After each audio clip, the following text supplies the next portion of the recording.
যার সঙ্গে ৭ পাকে বাঁধা পড়ে বিয়ে করেছেন, সম্পর্ক ছেদের পর তার মুখ দেখাও বন্ধ করে দিয়েছেন স্বস্তিকা মুখার্জি, কিন্তু ঠিকই যোগাযোগ রক্ষা করে চলেছেন সাবেক প্রেমিকদের সঙ্গে।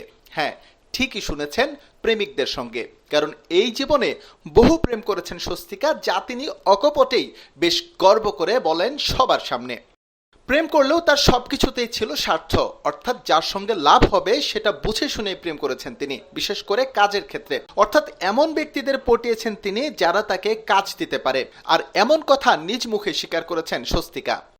প্রেম জীবন নিয়ে খোলামেলা আলোচনা করতে পছন্দ করেন স্বস্তিকা। সংবাদ মাধ্যমকে সাক্ষাৎকার দিতে গিয়ে তিনি জানিয়েছেন, অনেকেরই মনে হয় আমি হয়তো 400টি প্রেম করেছি, কিন্তু আদতে তেমনটা নয়। আমার জীবনে প্রেম এসেছে 6 বার, আর প্রত্যেকেই ছিলেন বিশিষ্ট ব্যক্তি, তাদের সঙ্গেই চুটিয়ে প্রেম করেছি।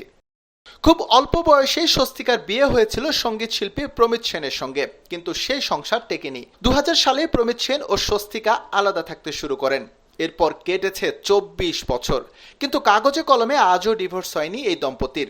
আদালতে ঝুলে আছে তাদের বিচ্ছেদ মামলা। তবে স্বস্তিকার জীবনে একের পর এক প্রেম এসেছে, কখনো জিতের সঙ্গে, আবার কখনো বা পরমব্রতর সঙ্গে নাম জড়িয়েছে অভিনেত্রীর। পরিচালক সৃজিত মুখোপাধ্যায়ের সঙ্গেও চুটিয়ে প্রেম করেছিলেন, কিন্তু সেখানেও ব্রেকআপ হয়েছে। এরপর স্বস্তিকা ও পরিচালক সুমন মুখোপাধ্যায়ের প্রেম সম্পর্ক নিয়ে কম আলোচনা হয়নি। স্বস্তিকা সেই সময় হোটেল রুমে আত্মহত্যারও চেষ্টাও চালিয়েছিলেন। বছর কয়েক আগে মীরের সঙ্গে স্বস্তিকার প্রেম চর্চাও ডানা মেলেছিল, তবে এখন সবই অতীত।